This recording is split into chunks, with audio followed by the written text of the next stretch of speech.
Let me go ahead and check. Says we're live, but are we?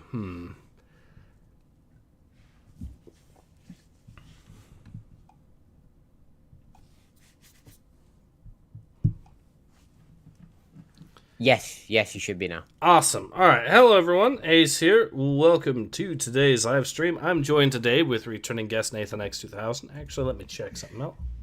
We're good? We good? Yep. I'm just checking, making sure that my microphone didn't, for whatever reason, lower its own volume again or something silly. But we are good. Yeah. Awesome. But, by the way, everyone's shouting at Ace being late. I just had to have a quick word with him, so it's basically on me. By the way, for all those people that are saying late, fuck you. You try and do an on-time stream consecutively every single week. You appreciate this, man. Thank you very much, Nathan. So yeah, today we are back with some more High Republic, but first let's read some of the comments.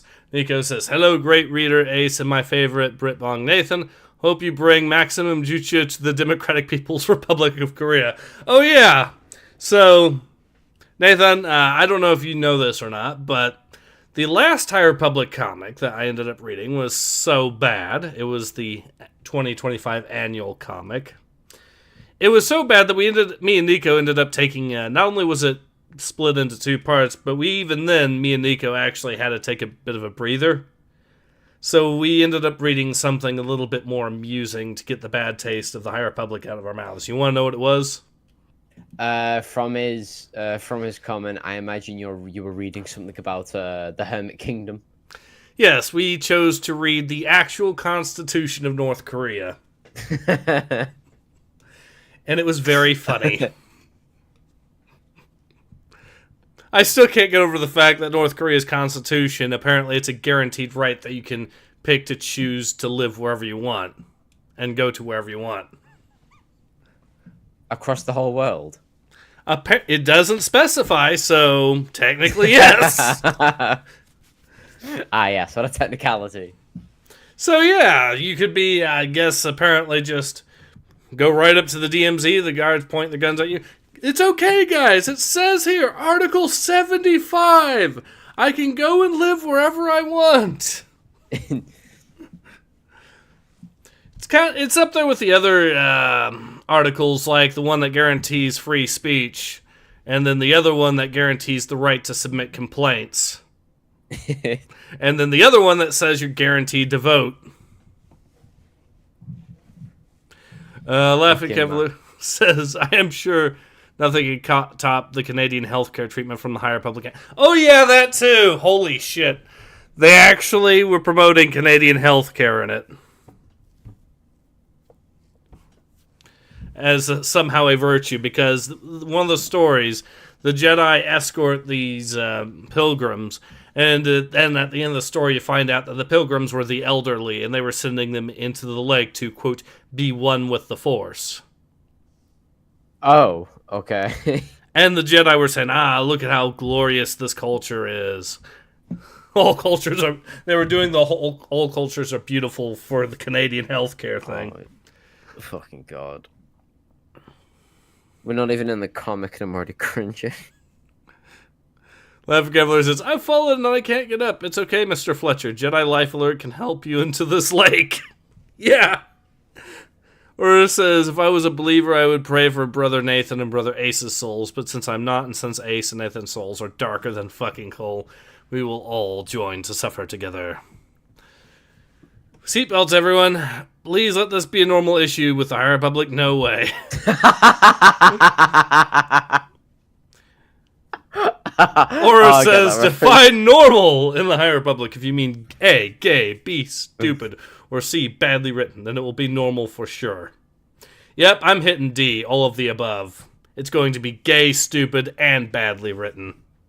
Yippee. Cavalier says, "I'm sure we will end with all three of those options." Greg says, "Hello. Hello, I'm here to watch. Might hop off early since I have work tomorrow.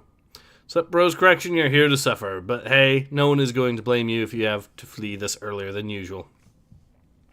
For those, by the way, who are curious about the whole North Korean Constitution thing, I actually uploaded that segment as a separate video to check out. It's about 40 minutes long, and it is, well, I would say it's worth a watch, but I'll let you be the judge on that.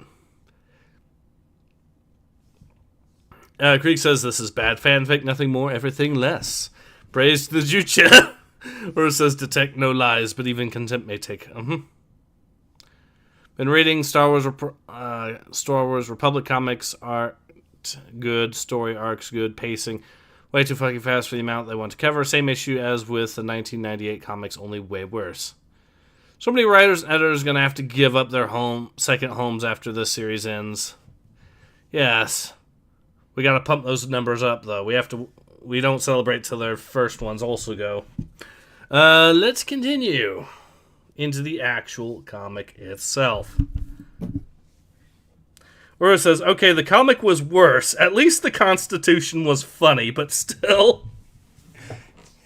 Yes, when the Constitution in North Korea is less propagandized than your High Republic comic, you may have gone too far.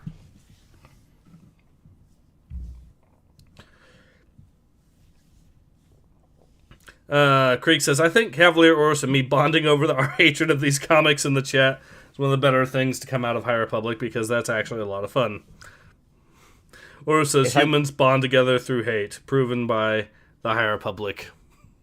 It's like the silver lining of when like a franchise gets ruined. Obviously, people talk about like Star Wars and the fact that, you know, people who were fans of the sequels and then people who were fans of the prequels would constantly fight. But like, no, the prequels are trash. And ever since the sequels came out of like Star Wars, the original films and then the prequels, they'd fight about like which one was better. And then when the sequels came out, they both turned to each other and went, you know what, you're not actually that bad. It's like we have a common enemy. It's like that one Stone Toss meme where the dude that's for ass and the dudes that's for foot. Yeah, you got this little like fucking Quasimodo dude on the floor. Feet. Nobody likes you, feet. Go away. My feeling when even King of the Hill was making fun of that stuff back in the day. Oh god, that makes it even worse now that I think about it. So, how much have you seen of King of the Hill? I know a decent bit from like YouTube reels and snippets that I've seen. So there was an episode, and keep in mind this was 20 plus years ago, right? This wasn't made in the past 5 years.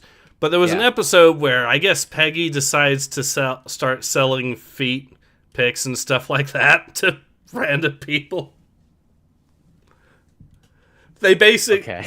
I kid you not, that's actually in the actual... That is an actual core part of one of the episodes, is that Peggy becomes an OnlyFans model over feet pics.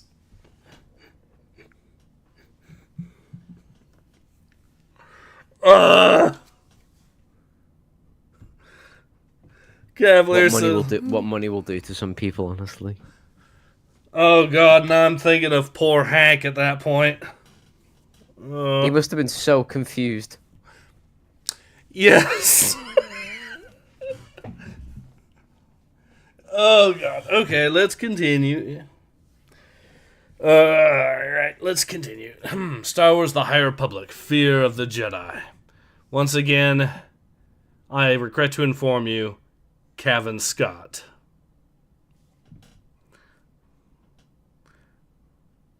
Or it says there are many furries that would like Peggy's feet pics.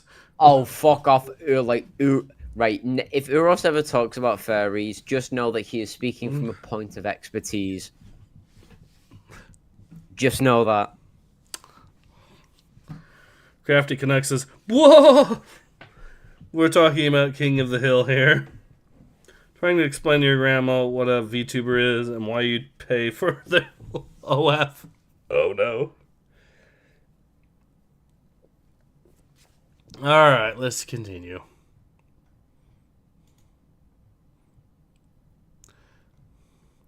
The High Republic, Fear of the Jedi. Chapter 5. We are all.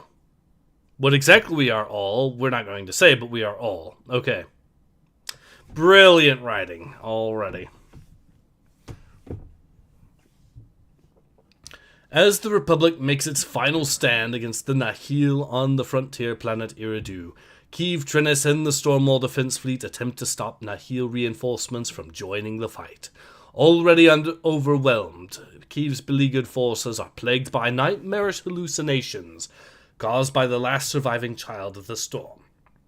Sister Hatar is hidden somewhere in the Nihil Armada, a fear engine boosting her already formidable psychic abilities.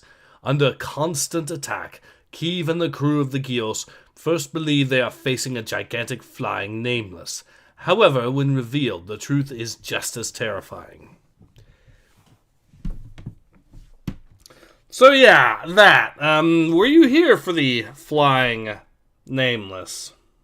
No, I was not, no. Although the flying anything kind of just reminds me of... Like, a flying monster creature thing is just going to make me think of, like, the flying spaghetti monster. And I imagine that's going to be 10 times more entertaining than what the High Republic's going to show me. Yeah, it is, but for reference, let's go to issue 3 real quick. And page 22. Just to show you what you're in for. Or were going to be in for. 22.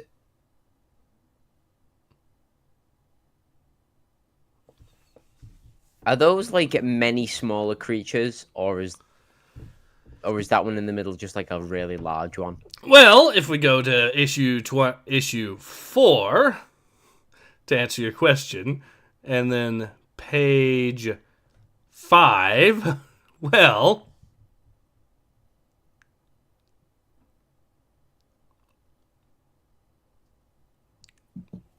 The silence here is selling it way more. Is excellent storytelling here for me. Because it says so much about the reaction already. What kind of astral in the void Cthulhu gargoyle thing fucking is that?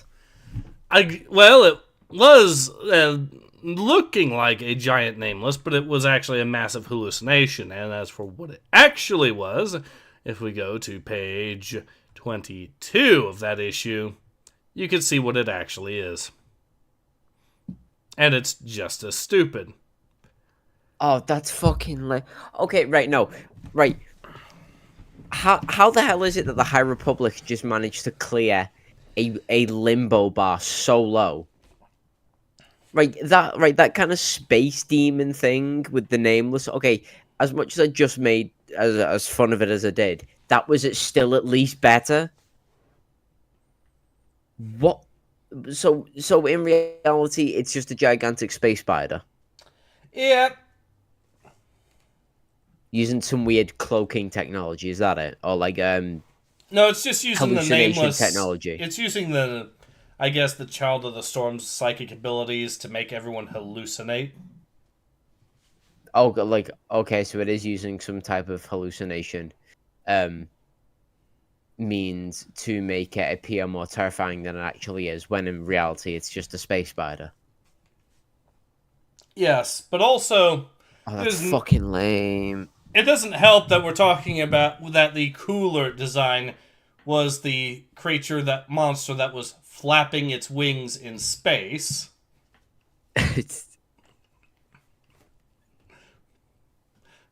That weird nameless demon looks like... Do you know the warp in 40k basically manifests the inner thoughts of something? Mm-hmm. It looks like it manifested the word hentai into a creature and just spat it out. That's probably what happened.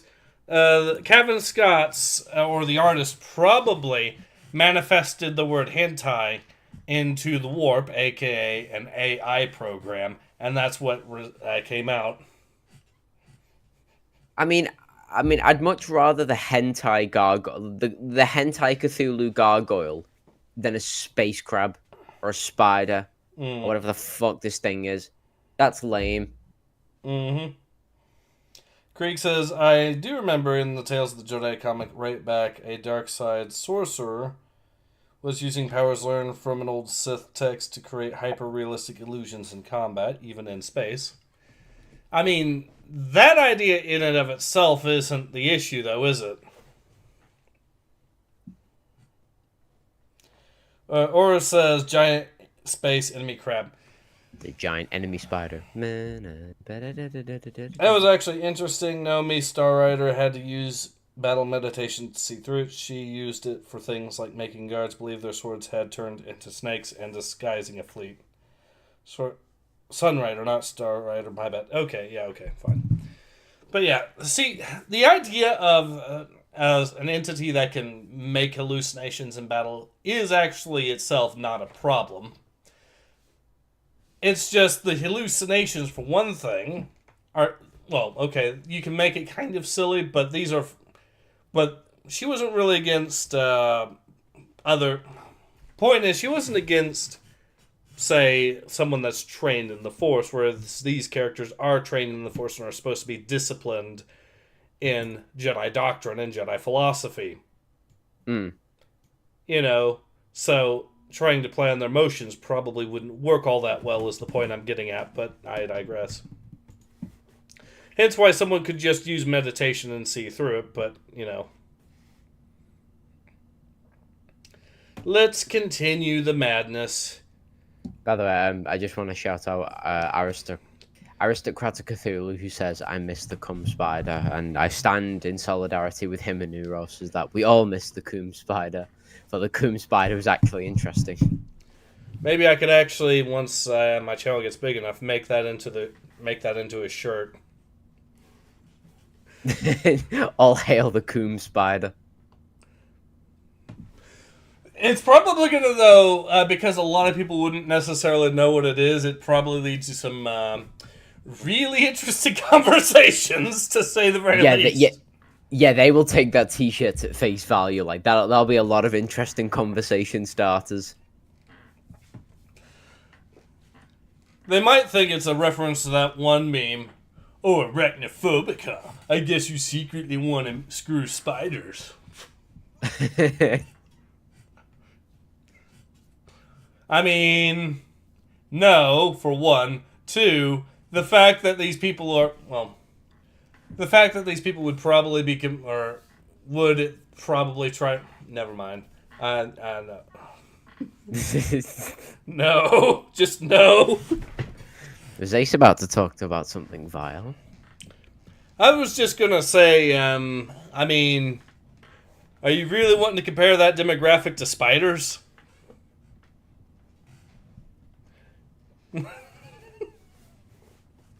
Yeah, let's not. Yeah. Okay, let's continue the madness. Already the artwork is not looking very good, just Lorna D's face on that first panel. What is wrong with her lip? That's the reaction of everybody when they see somebody wearing the Cum Spider t-shirt. It's like peak representation. Like, what the fuck is that? Fuck's a Cum Spider? Of course, you could not do the Cum Spider meme without the image of someone getting hit by the Cum Spider. Or a approximation of it.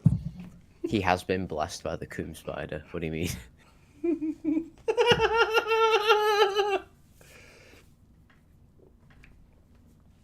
Is that a criffing scav droid? You want to voice the? Yeah, you voice this character. It can't be, Lorna. The size of it.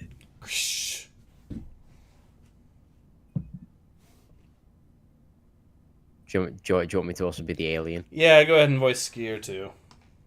If there is one thing I have learned throughout this interminable conflict, Aldan, it is to never underestimate Machian Ro, or the Nahil. Yeah, that is true. His ability to sit on his ass and do nothing for months on end continues to astound me.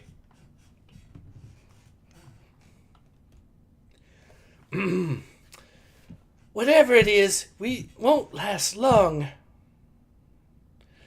Not with that... Sorry. I want to point something out. The chat right now is saying, like they're trying to make fun of, like, oh, who's your favorite character in the High Republic? I don't remember any of their names. How fucking dare all of you forget Jedi Geode? How dare you forget Mr. Geode? Yeah, I know. The best character in Star Wars.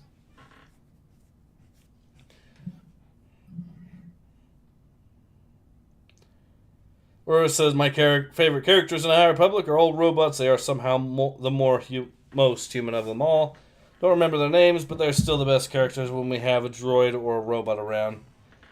Krieg says, the droids are working well enough. It's just a big fucking robot. What is so special about a huge scav droid? That is a good question. What is so special about a huge scav droid? No idea.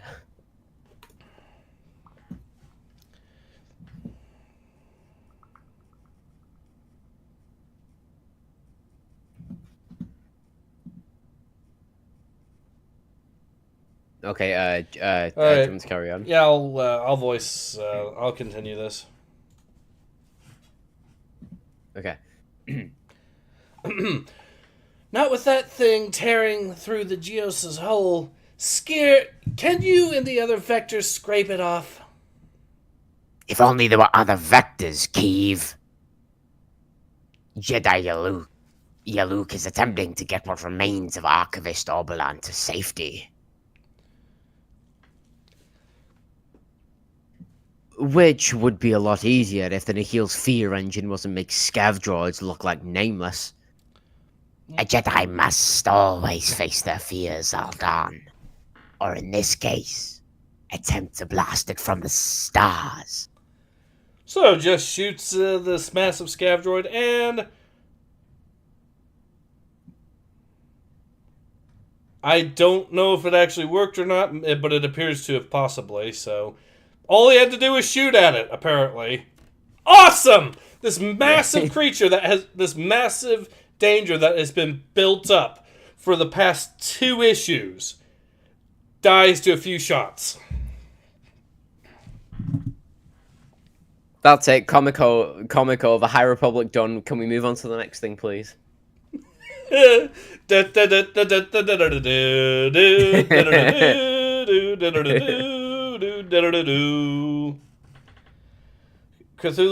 asks, how did this big droid not tear the ship apart already? Good question, because all it did was smash into the front window, and that was it.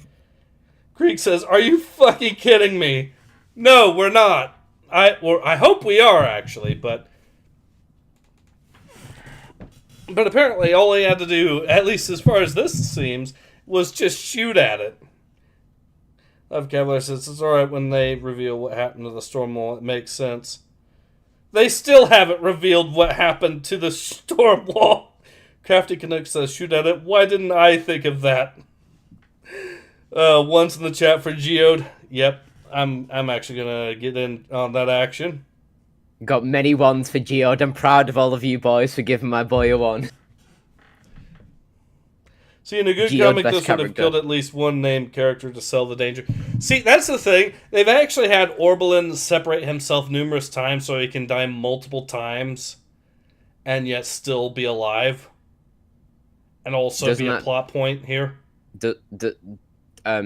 Forgive me, I'm not exactly a writer, but doesn't that take away the point of him dying then? Like, doesn't that take away the actual reward and plot points for someone to just keep dying over and over again? Well, they're trying to argue that it is slowly tearing up his soul or his mind or whatever, but, you know, him splitting himself up does that too, so... Yeah, they wouldn't exactly have the same gravitas as somebody just dying once, because then if somebody dies once, that's it, they're finished completely. Not someone who's like, oh no, I've died again. What do you have, cat? No, they just have all 7 Dragon Balls. Nathan, as a writer, let me tell you, yes, it fucking does. See, I am no writer, but I am a I'm a scholar of stories, and I'm glad we agree on us. At least in the case of Dragon Ball Z, you could take the argument that the whole point was to demonstrate in that case just how powerful these characters and all the magical nonsense was. You can cheat death if you collect all 7 Dragon Balls. Aye, that is true. These characters have escaped death so many times. They're like Kratos in that regard. Yeah, death is just like a minor annoyance to them. Like, oh, am I dead again? God. Just don't die again when you're already dead, because apparently in the lore that causes your body to get destroyed or something. But yeah, that's called super death. which you can actually do in the Legacy of Goku game for the GBA if you screw up. It's really funny. It's really funny if you die the Snake Way, as in you die from all the spikes on the sides of the road. I know. I saw the video you posted. That was like fucking hilarious. I'm not sure that Pearl of Wisdom is ever in the sacred text Skier.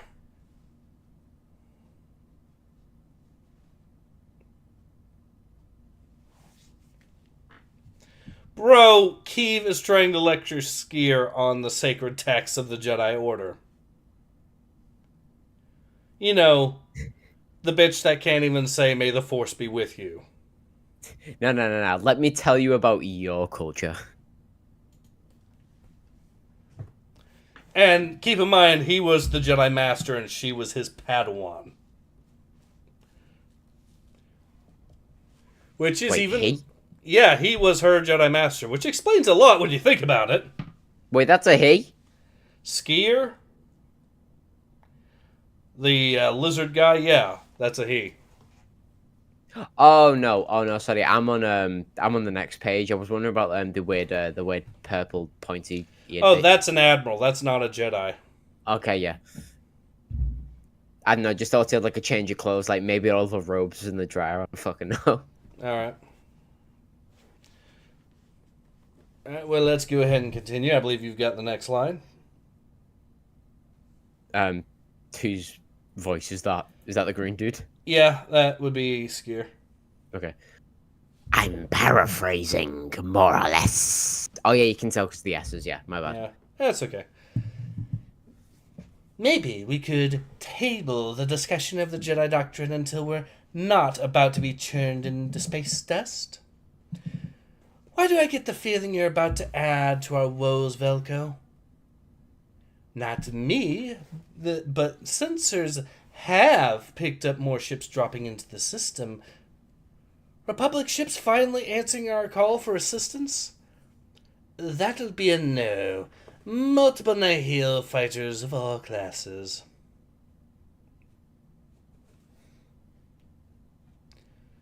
You want to voice the character Asian with woman. the DBZ Scouter? Yeah. The Nihil are still blocking comms out of the sector. And yet are still able to communicate among themselves, both ships and scav droids. Keeve, what are you thinking? Something that can only be described as a plan that's doomed to fail. But you're about to attempt it anyway. I wasn't on Valo, but I've read the files. Ryle, and you and Orbelin can overrode? Oh wait, no, real you and Orbelin overrode the Nihil dampening field. So that makes sense. Yeah. Yeah, it's past tense. Real, you and Orbelin overrode the Nihil dampening field at the Republic Fair, right? Right. Then you're with me. Velko, Sababa, keep trying to locate the child of the storm. On it, Marshal. I don't doubt it, and Skier.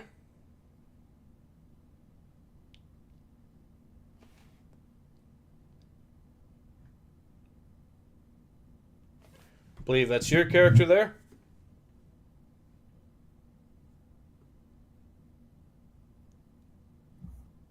I'll keep hitting this mechanical monstrosity with everything I've got, while you explain this fool's errand of yours.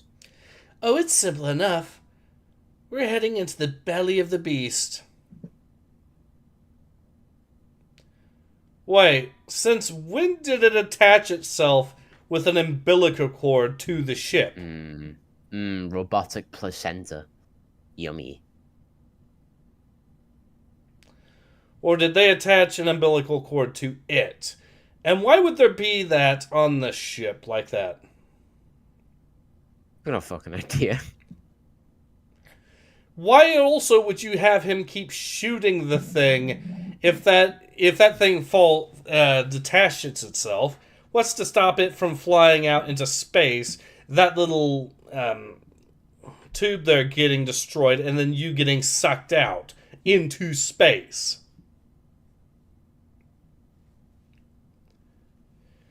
There's a lot of logic questioning for a logic devoid comic, Ace. Yes, it is. But I'm going to still keep doing it whenever it screws up the plot like this. As you are rightfully allowed to do. Aristocratic Cthulhu asks, how does this droid even propel itself through space? I don't think they really mentioned that, but it is...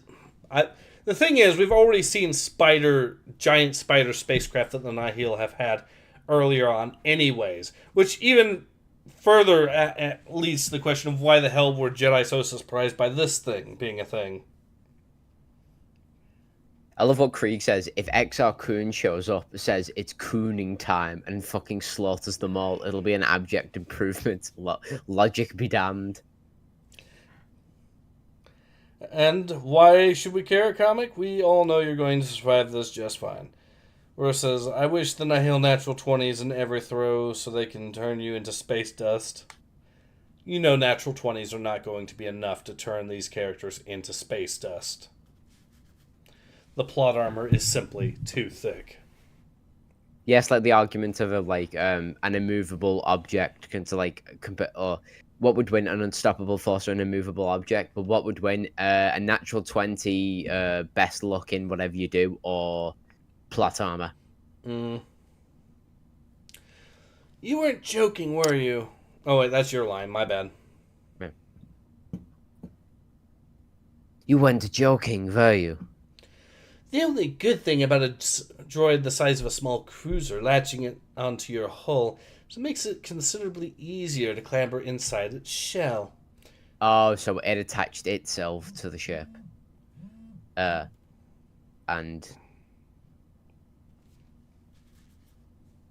Hang on a minute, how did they exactly get into the droid itself? They cut their way in. Using the umbilical cord. Yeah, but is that inside the tube? Did they climb through the tube and then they're in the main bit? Or is this the main bit? Or I assume they climbed up the tube and got into the main bit. Because then, if that tube is then leading into the main bit, then why would they have to cut a hole through unless they're cutting the hole into the tube going into the main bit? Oh god, you've discovered another plot hole and we can't explain it. You're right. And also, not to be that guy, but why is the background of them cutting their way into the thing, why is that just pure white? Another good question. Another good question I don't think we're ever going to get answered. That's utterly fucking lazy. That is horribly lazy. Because if you look at the umbilical cord, the way it's attached to the main scav droid, it's facing upwards, so they wouldn't be standing up. Would they? They'd have to be climbing their way up. That's true also. So, what the fuck are they doing standing?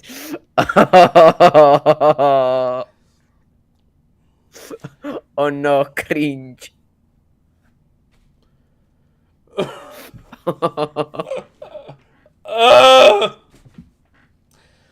Laughing Cavalier says the plot said they had to get in, so they did. Oro says this is so many levels of fucking bullshit. Correct. Paul Schlock sent another gift membership. Thank you very much once again, Paul Schlock. I cannot thank you guys enough whenever you do the whole membership things or donate to the channel directly. And the person that received the membership was the Chode of Hammurabi. Everyone, round of applause for the Chode of Hammurabi. You've heard of the long dick of the law. Now prepare for the short end of it.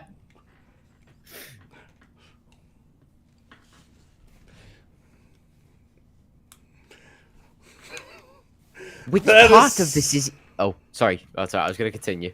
Go ahead and continue. Which part of this is easy? Stands to reason a scrapper this size would have defense mechanisms. Fortunately, so do I. Vroom. Keeve, I think I found it. A communication nodule. Will it give... Oh, wait, sorry. Will it give us access to the Nihil comms network? Possibly, if I can slice into it.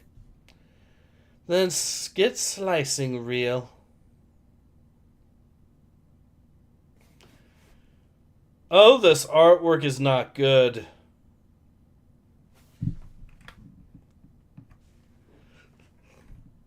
She looks like an elf in a few of these panels because of just how they drew her ears.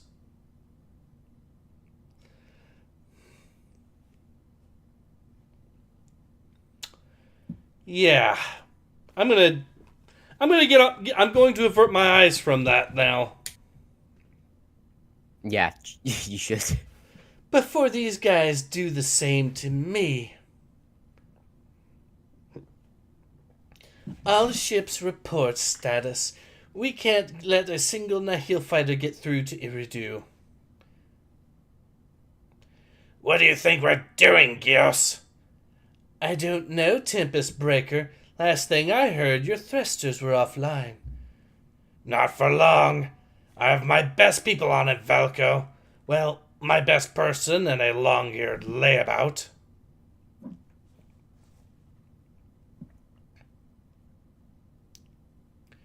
You want to voice these two characters? Or one of them? I'll voice... I'll voice the pink dude. Alright. A long-eared layabout was actually being quite helpful, Lorna. Thanks, Gwyn. I think. Praise where praise is due, Tay. Ha! And that Velko is the mark of a true leadership.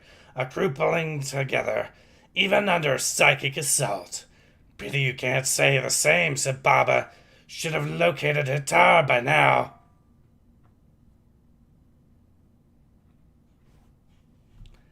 I'm attempting to establish a connection with her now, Miss D. It is difficult. My sister is in great pain. She is. She's right here. On the Gios? No, Miss D. Merely another illusion. And no less disturbing. What do you want, Felinasi? You want to voice her? Merely a chance to speak with my brother. Working for the enemy, Sababa. Father would be so disappointed. Good.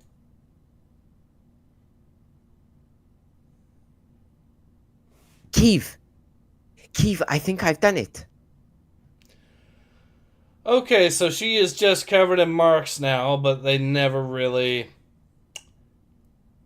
show her actually getting that. They show her just fighting these things constantly, but not actually her getting hit or anything. And the marks seem to go away on the bottom panel anyway, so, you know. Yeah, I like how she's covered in tiny little black scratch marks when those scav droids have bladed legs. They'd be doing a lot more than scratching her. Mm-hmm. And if she's covered in that many scratches, what the fuck do you mean that none of them have punctured her skin? Where's the blood? Where's the actual open wounds? I mean, wasn't this comic... Again, let me check the comic. It's rated T for teen, so why can't you show a little bit of that? Yeah, exactly. You've connected Teeny to... You've connected T9 to the Nihil channel? Looks that way. Ready to broadcast via every scav droid, stormship and comms node throughout Nihil-occupied space. Finally, ready to give me that exclusive, Marshal? Just talk to the cam, yeah? I think we only have audio, but yes, the galaxy will be listening, hopefully. The Force is with me. The Force is with me. The fourth says, People of the galaxy, I am Jedi Master Keeve Trinus. Not long ago, I stood beside a hero as she promised that the Jedi would be with you whenever darkness closed in. Sorry. That was probably Kevin Scott ringing you to saying stop talking shit about my story. It's a scammer from India. So, yeah, whenever I get scammers from India, I've been trolling the shit out of them. Is Kevin Scott not himself a scammer with these comics? He is. And you know what? He'd probably get offended, too, at the shit that I tell them. Usually it's things like the British Empire did nothing wrong. We did not. I sip tea furiously. I've also included a few choice words of the local dialect, we shall say. Words that from India that I don't think YouTube would be very happy with, because if nothing else, a not so small number of the group that's responsible for checking the content of your videos probably could actually understand the words in question. Yeah. Yes. Fucking Alferis has got the right idea. Call them Dalits or Dalits. Do you know what that means? What? So a Dalit is basically, do you know, like India has a caste system? Mm-hmm. Dalits are basically, they're not even on the scale. They are like the untouchables of the untouchables. They are so low down on the caste. It is genuinely hell to be one of them. Yeah. And that makes sense to call the scammers that. Exactly. The exact word I've been using, from what I've been told, translates to having intimate relations with one of your parents. You can probably guess which exact word it is at that point. Yes, I can. I actually had one of them get so pissed off when I just yelled that to him, "Hey, such and such British Empire." They went, "What kind of language? Hang up." Krieg says, "Remember when the Star Wars comics showed Dirge straight up gassing gun guns to get death, their flesh rotting, and shoving a Jedi face first into lava? What the hell happened to Star Wars balls?" Yeah. But yeah, I will start taking your advice, Alfarius. It'll be really funny to see what they have to say to that. Gafty connects sister and mother appreciation activity accusations. And Ur says, lol. Yeah, I've been doing that because maybe they'll get pissed off enough to just blacklist my number completely. Yeah, I think Alferis has watched the same YouTube video that I did. Yeah, if you learn the Indian caste system and you basically get a deeper understanding with the more, like, with the language surrounding the Untouchables, you can fuck with Indians so badly. They deserve it, like, for being scam callers. They deserve it. The scammers, yeah, absolutely. Yeah.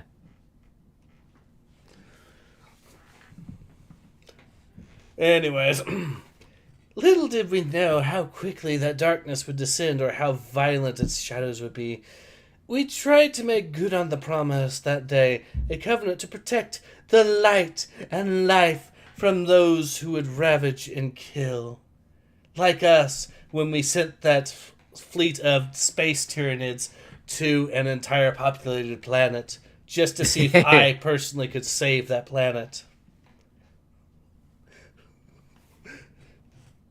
But we did it in the name of light and life, you see. And we're still trying. Still fighting for what we believe. That we should put planets into peril just to see if we can save them. Damn the consequences.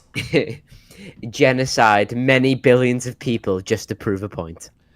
But we can't do it alone. We need you to help us put entire planets into peril, just to see if we can save them. We are all the Republic. We've heard Chancellor So say it, even said it ourselves countless times, but that's no longer enough. As you hear this message, people are standing up against the Nihil on every world in the occlusion zone. Most don't wear fancy robes or wield elegant weapons. They can't call upon the Force, but they can call on each other. In their darkest hour, they turn to their neighbors, united in hope, united in courage. Even when they're scared, especially when they're scared. I'm scared, right now, more than ever. Jedi aren't supposed to admit that, but it's true. And Jedi aren't also supposed to feel it either. But you know, we left the lore of the Jedi long ago once we started putting entire planets into peril, just to see if we could save them. How are we Jedi again? Should I give up? Maybe. Yes, you should give up. Because, yes, you know what? Yes, I should give up. Because I'm a scumbag that puts entire planets into peril just to see if I can save them. Maybe that's not actually a future worth fighting for. Jesus.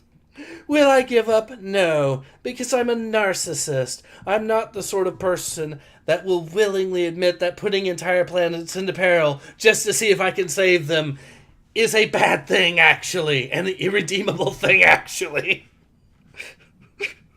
I know I'm ranting on that a lot, but That's a valid point to make. Yes! Hypocrites. Yes, it's as equally as valid as whenever Dev tries to complain about Trump, and then I just point out that Dev admitted that Biden tried to steal the election by his own admission. Also, a point about this comic. So, this is across the Nihil space, right? Mm-hmm. Like, the Nihil can hear this.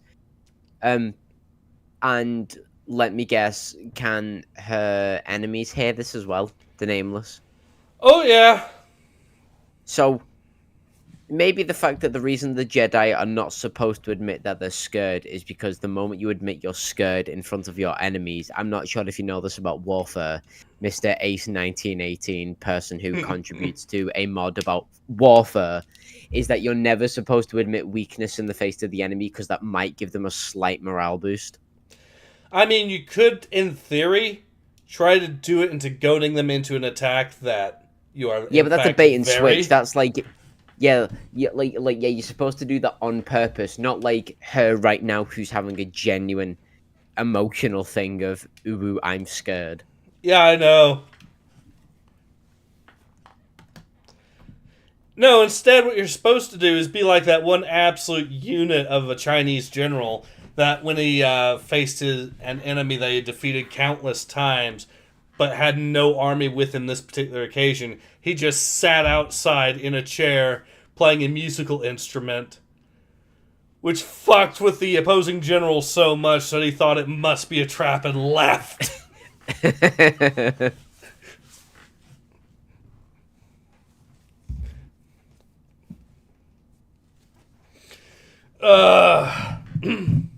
We are more than Jedi. We are more than a republic.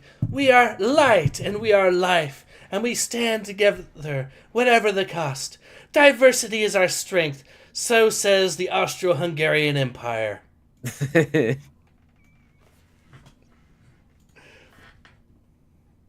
And I think we are done. That is one form of comms relay. Wow, her speech was so shit that the Nihil shut it off in pure cringe. Man, shut that shit down. People are tuning out.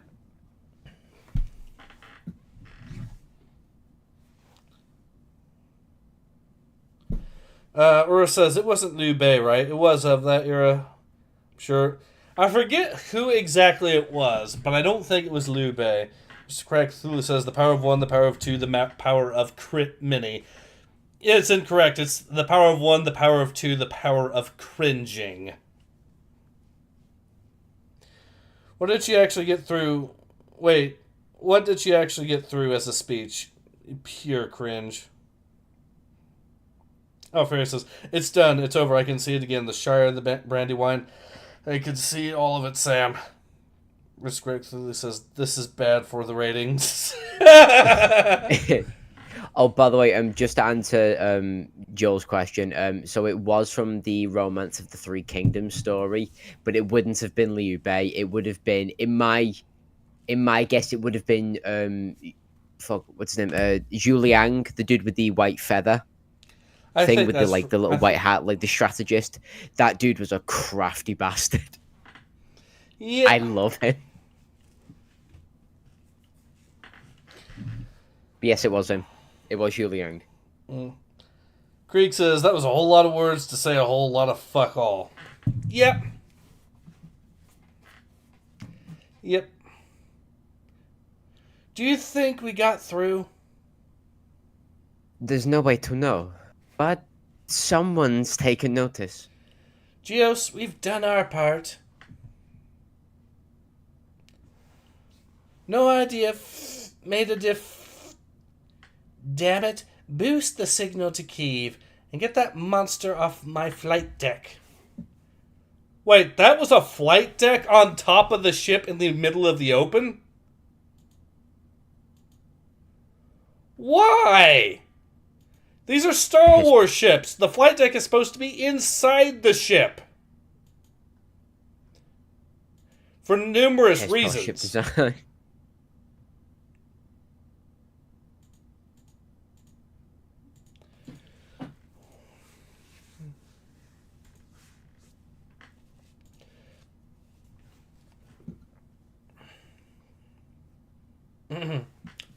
Oh, they're not talking about the actual droid. They're talking about the hallucination. Okay. Well, you could have been more specific here, comic.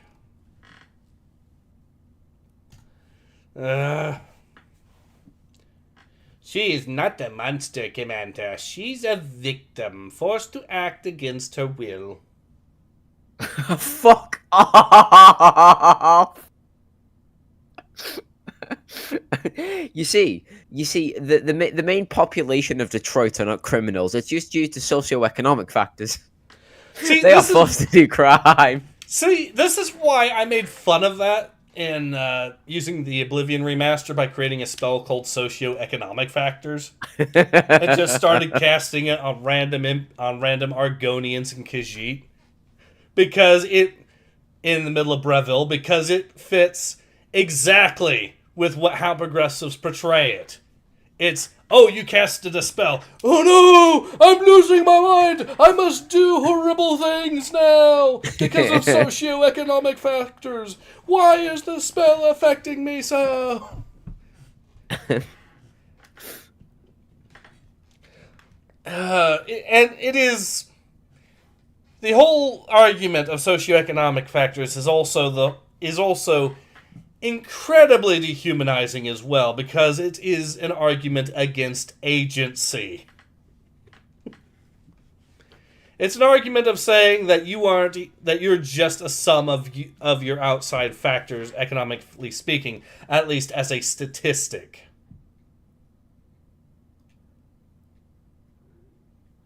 Oh, by the way, good night, Kriegsman. Thank you for watching. He's going to bed now. All right, have a good night, Krieg. So that's enough for me. I'm going when I'm back my writing watch this Friday when I have some alcohol available. Good night, lads. Yep, take care. Or says, is no one here fucking... Well, why the fuck are we reading this shit if everyone is a good person deep down? You know what? I'm tempted to troll the shit out of the progressive movement, and there is a brilliant way we can lampoon the shit out of the progressives. Imagine if someone did a satire comic where they satired progressivism by arguing that Hitler was just a product of socioeconomic factors, and therefore, according to the progressives, wasn't really evil. I mean, there is an I mean, if you know about Hitler's backstory and like his he does rise have to a mess. Power, he does have a messed up backstory. You genuinely could argue he was a product of socioeconomic factors.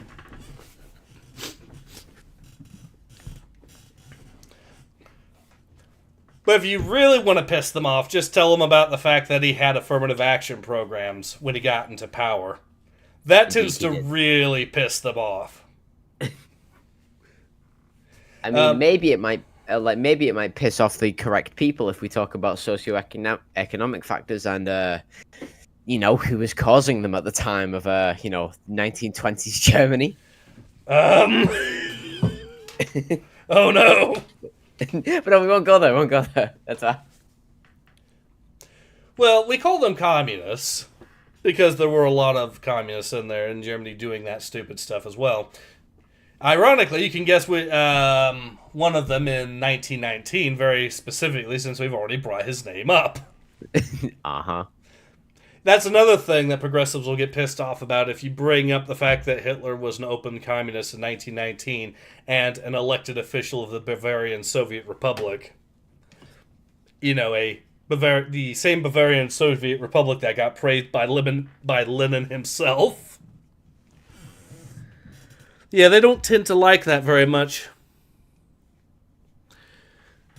And then you can piss them off further about some of the other stuff that he did too, historically speaking, that they really like to agree with in retrospect. Straight double standards. And the funny thing is, you'll also piss off the people that do actually like him as well, because they don't like the fact that they also don't like the fact that he was a communist or a progressive.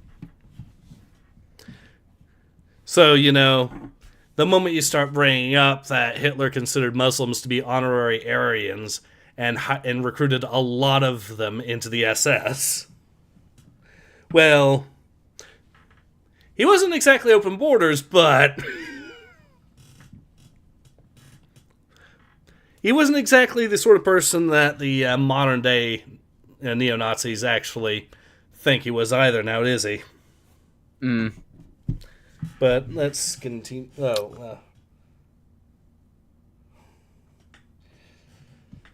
Crafty Connect says, Arconius, because you mean farm equipment, right? Oh no.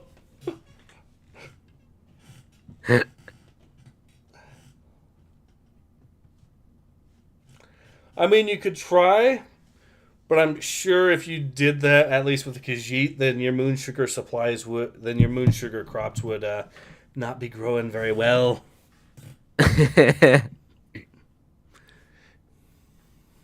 You probably have better luck with catnip at that point.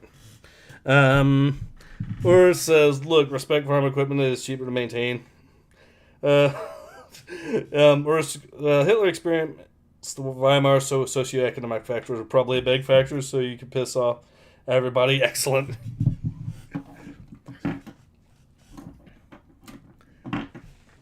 Yeah, that would be the funny way to satirize the stupidity of modern progressivism. And it would actually fit extremely well if you did that, but... Well, we are criticizing this comic for, being overly political, so... That should be a one-and-done deal, basically. One series, not a whole universe of stuff, but I digress. But let's continue, shall we?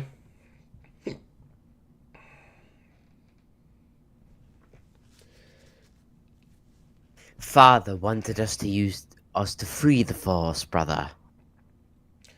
By sacrificing our freedom, compelling us to commit atrocities in his name.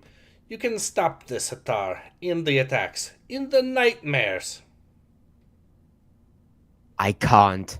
The fear engine. The more I try to stop, the more it forces me to continue. It's hopeless. Unless you stop me, brother. Unless you free me. Alright, you want to voice the alien on the right there? Yeah, go. Commander, we have more signals coming in fast. Marna here? I don't know. They're requesting comms. On speakers. Sure. Is that a Wookiee? Not just any Wookiee, Velko. That's Kelnaka, the Wookiee Jedi that died in the Acolyte. Wait, really? I think so. Oh, is this tied to even more cringe? Oh, you know it.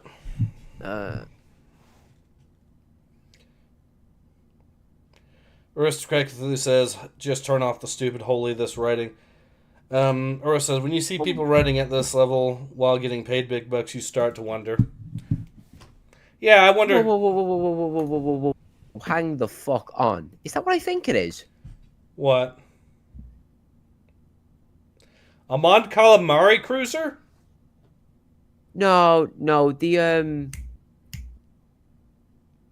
there's something, so if you look at the main ship on the left, and then you look at the top right, I swear to God, I thought there was one of Jabba's land speeder things, like, you know, that they have on during the Sarlacc pit fight. Yeah, and the Hutts are actually involved in this, as we see on the lower part of the panel. So yeah, there is a Hutt skiff here. So I'm looking at the designs of the skiff, and it's similar, but it's not the same. I was about to fly into a bit of a blind rage, going like, why the fuck is that thing space-worthy? That thing should not be space-worthy. Why is that in the space? But no, apparently the ship isn't the same. Yeah. That one's slightly different. Now, correct me if I'm wrong, but didn't the Mon Calamari cruisers that we know from the Galactic Civil War, weren't those more of a product of the Galactic Civil War itself? I know the Mon Calamari had unique ship designs, granted, but the exact ship classes that they were using in the Civil War were, well, products of that conflict, more or less. As far as I'm aware, yes. Like, why the hell do they have those ship designs from all the way back here? That's a very good question, especially considering these ship designs were meant for the battle doctrine that the Rebel Alliance was using, which is not this. Yeah.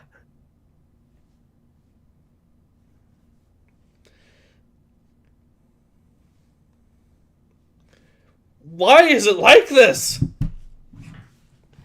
Are they that lazy? I mean, I'm pretty sure we all don't know the that's the question. That's like hopping in a time machine, going back to the 1910s, and then just seeing like a fucking Lamborghini just drive down the road. Yeah. Actually, no. This goes back further. This would be like, well, have you ever seen the game Gettysburg Armored Warfare? I have indeed. This is like that, where it's the American Civil War, but for some reason, some asshole from the future went back in time and gave both sides weapons from the future. So you have guys with muskets standing right next to tanks.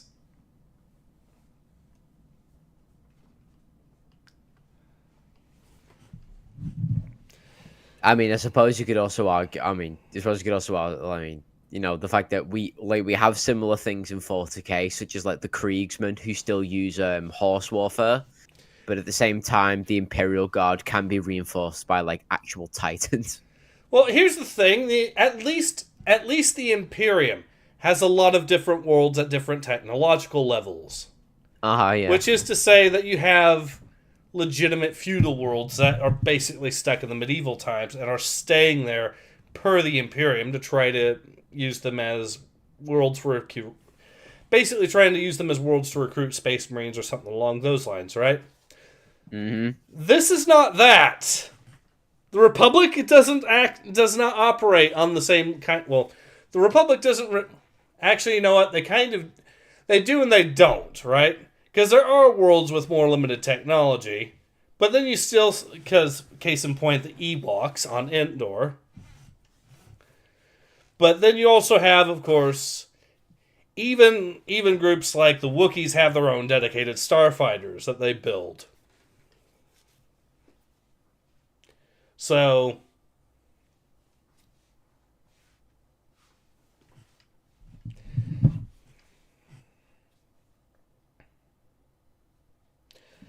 Aura says Nathan.exe has not stopped working but stopped caring. Yes, my current executable has ceased to function. Mm. I already came into this comic knowing it was going to be cringe, but by God, it has outdone itself. Yeah. Crafty Canuck says they just don't care. Or Alfari says, didn't just die, he got off screen. Oh my God, it is.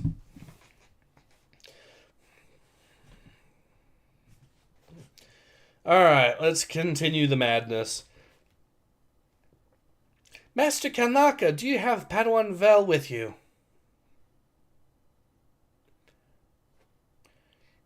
He does, Marshal, and we've brought friends. Reinforcements from the Republic, the Monkal fleet, the Togrota. Wait, did the Mon Calamari have their own dedicated fleet? Because I was under the impression, right, that part of the prequels was that very few planets actually had their own dedicated fleets. At least during the prequel era. You had areas that could make spaceships. The Mon Calamari were known for being capable of making spaceships, admittedly, but they weren't known for it, but most planets weren't really making dedicated fleets. The Trade Federation was unique in that it was, well, for one thing, the fleet was supposed to be a secret in the first place. At least as far as the lore is concerned. More of an open secret, but you know.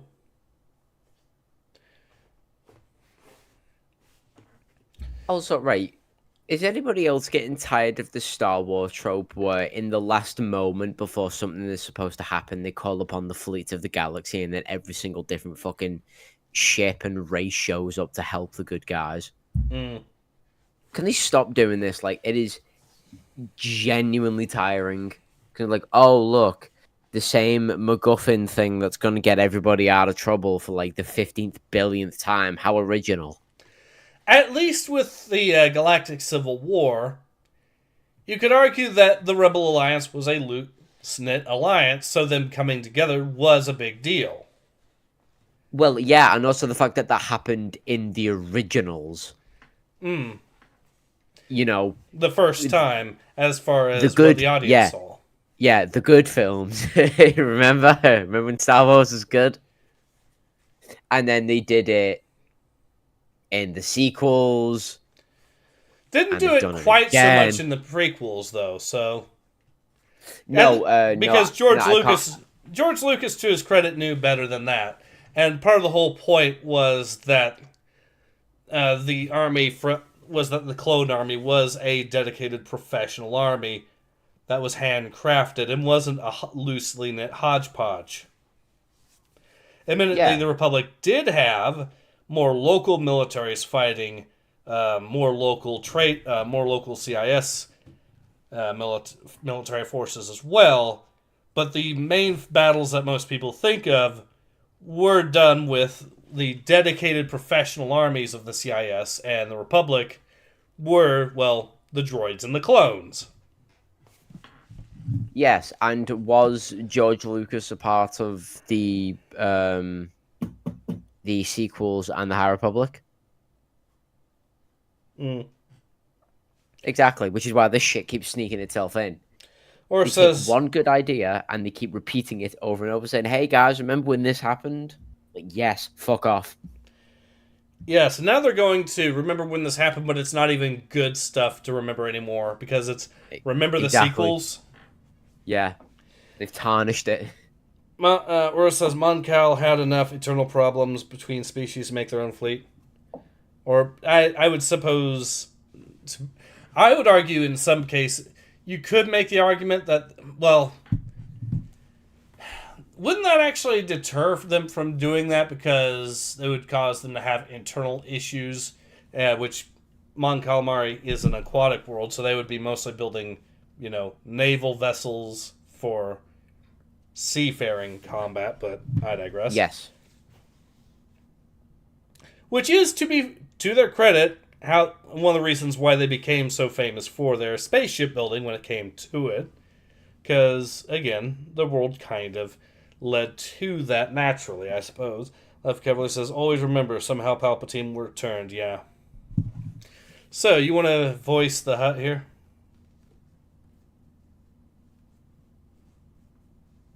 Even a few damned huts. Scarabda?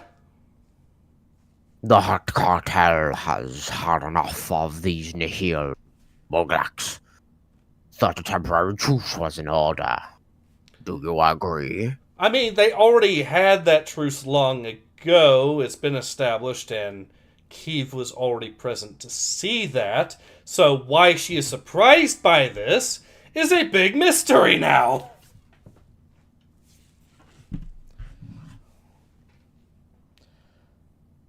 Scarabda died. Didn't he? Did he die? He might have, actually.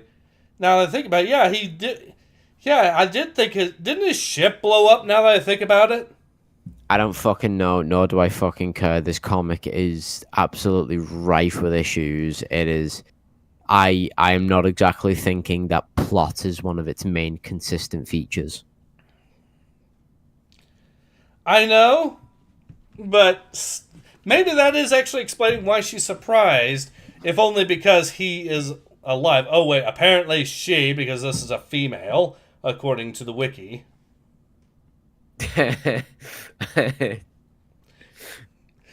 Somehow, Scarabada was alive. Or returned. I'm just thinking now, what I'm thinking now, learning that Scarabda is female, is thinking, must make 6 figures, must be 6'5", must hold the door for me, must not be judgmental of my weight. Must have a Mercedes. The thing is, this being a hut, that is completely in character at that point. The huts of Star Wars remind me of that Muslim Twitch streamer. Do you know the one that's always sticking up for Hassan? You mean the one that just got sued by Ethan Klein? Yeah, that one. I always think if if you dressed in green, we could superimpose we could just impose like the hot species on her face and it'd apply. Just color tint the hijab and you're good to go. Exactly.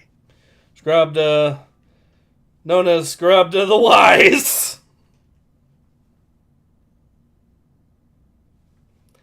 I'm just looking to see if yeah, I'm pretty sure that this character actually, the ship that the Scarabda here was on blew up.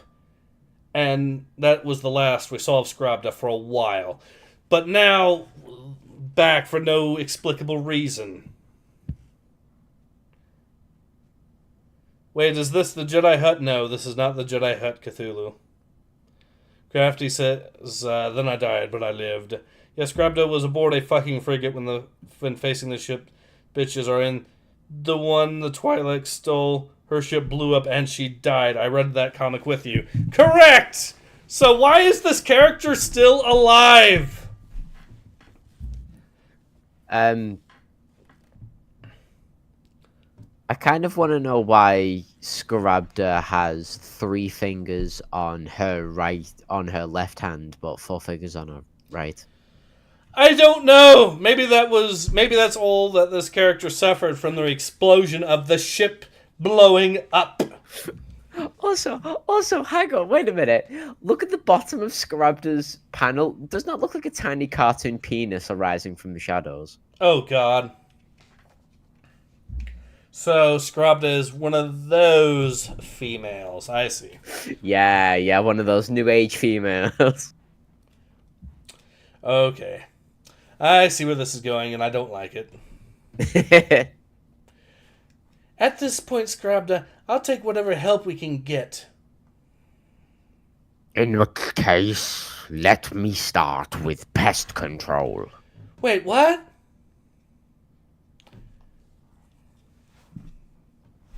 Gonna target that overblown swamp scuttler. Translated from Huttese. I think that's our cue to leave. You don't mean she's about to? Okay, look at that face on that character in the background.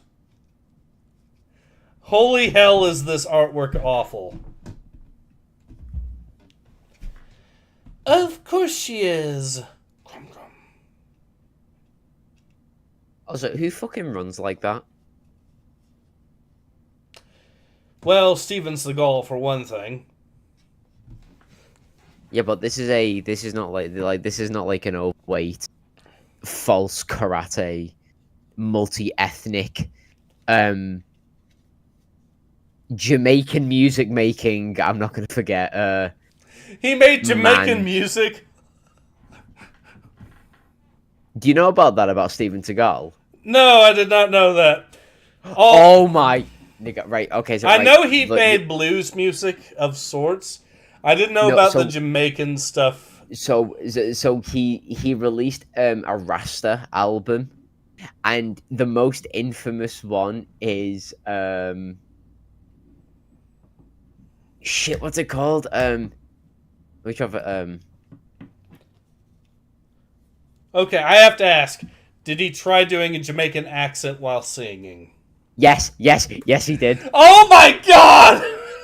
The fuck, yeah, Steven Seagal featuring Lady Saw. The song is called "Me Want the Punani," and he keeps saying it. "Me want the punani, finna make me nice," which basically just means, "Can I have a female genitalia? Because I would really love it." So, yeah, I know what that means. It is a fucking experience. Oh, like the worst part about it, right? It's actually kind of genuinely catchy if you keep listening to it. It's catchy in an ironic way.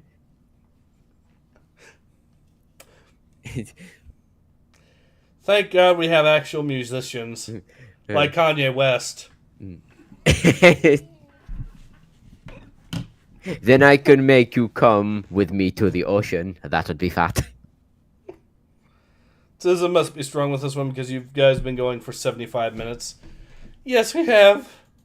We are getting close. We have 5 more pages left. Paul Shark says, listen to it.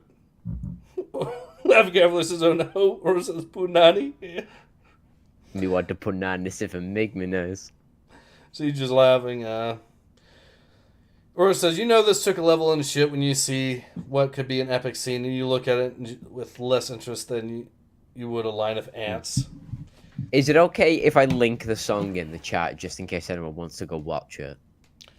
I mean, I would assume it would be what? Steven Seagal's own channel or something, so... No, he do. Well, I mean, as far as I know, he doesn't have a channel. No, re-upload from the album because he doesn't put his music on his channel. So, all right. Well, I'm not gonna complain about it if you do, but yeah, I don't know if I'm asking your permission. Yeah, go ahead. I mean, if it's a YouTube video, I'm assuming it's from an official channel of sorts, right? So we should be fine. I mean, there's many different re-uploads of the song. Like, no, he's not taking it down. He's not physically made an effort to take any of these down. It's just there. Alright. So you're just laughing? Okay. Well, anyways, let's... And besides, Ace, you can claim that you are in direct court conflict with Steven Seagal. And plus, he'd come after me anyway, because I was the one that posted the link. Mm. And I would take it as a life achievement if I started beefing with fucking Steven Seagal. Well, it wouldn't be the first washed-up celebrity I butted heads with, so... Nah, exactly.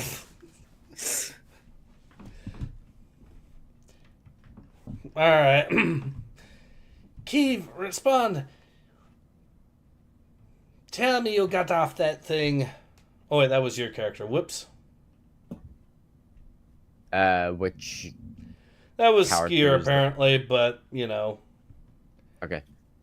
That's fine. We got off, Skier.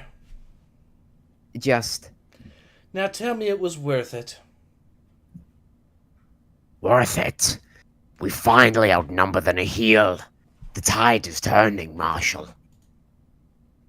Why does he look like the Super Mario Brothers movie version of Bowser? Do you know that King Koopa? Yeah, he does. Yeah.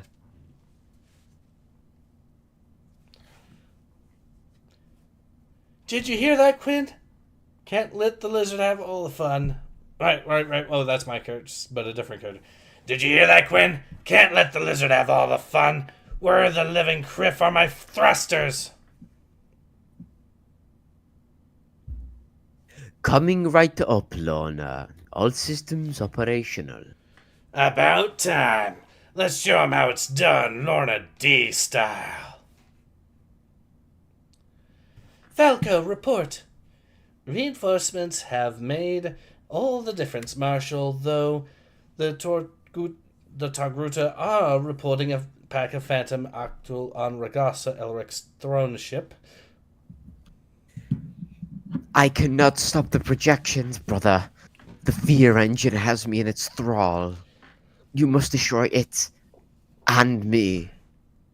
No, we can help you. As my former Padawan helped me. Just tell me where the Nihil are holding you, Hitar. I'm on board the Squall Spider, cousin of the Coom Spider. I don't know what that is. I do. Oh, sorry. I do. One of Mark Yanro's old runabouts. Soon to be a flaming ball of scrap. Tempest Breaker, wait.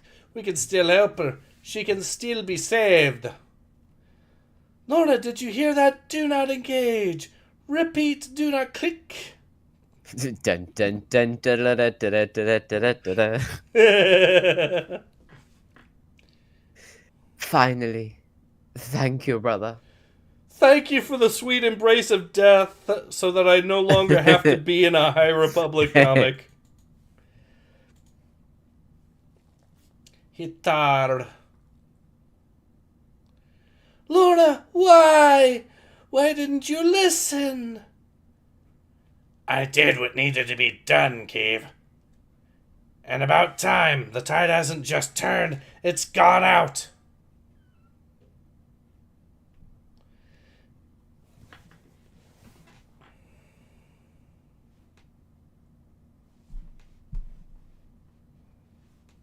Is that me? Yep, that's Skier there. Ski is the big green dude. Sorry, I can't keep track of these fucking names. I know. Lorna's right, Marshal. The Nihil fleet. They are scattering, fleeing the battle. Another trick, like Naboo? It has to be, right? I don't think it is, Jedi Yelak. Not this time. Reports are coming in from Eridu. The Nihil, they've surrendered. Falco, are you sure? Are the reports... They're confirmed, Marshal, on all channels. Admiral Cornara has corroborated them himself. Okay, but that's the dude that's famous for being... Well, no, that's not. I was thinking of someone else. It's over, Keeve. The Nihil, the occlusion zone, it's all over. Yes, Falco, it's over.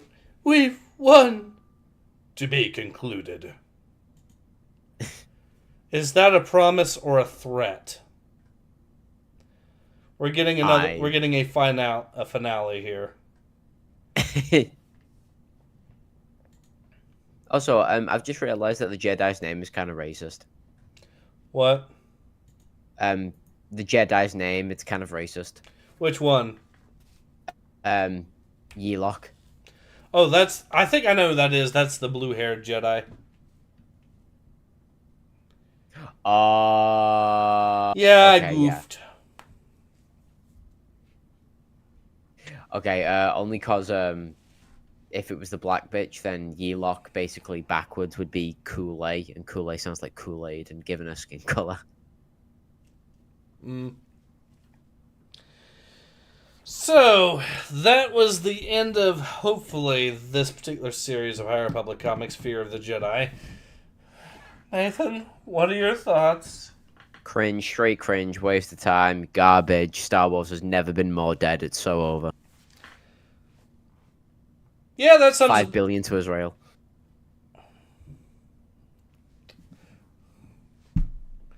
The galaxy has fallen. Millions must join the Death Star.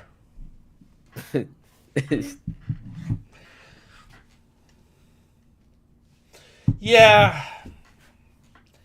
Yeah, that is a good summary of it. So, how would you rate this comic book series in comparison to other High Republic comics? Well, given what I've seen that they can produce in terms of, like, this one is just... It's not the worst, no. But then again, the worst can also be the best because it gave us the most laughs. Yeah, like, Shadows of Starlight was awful, but it was entertaining. Exactly, and this...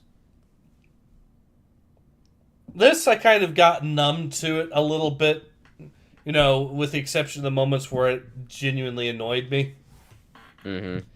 But it is still atrocious. I'm just used to the pain at this point.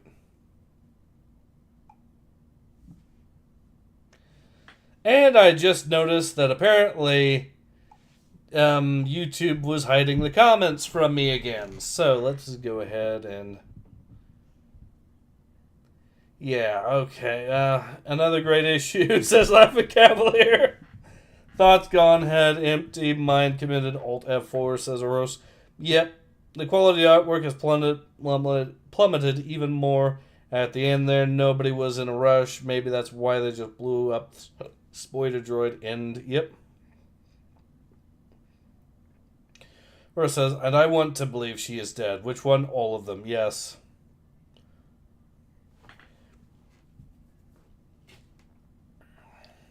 Alright.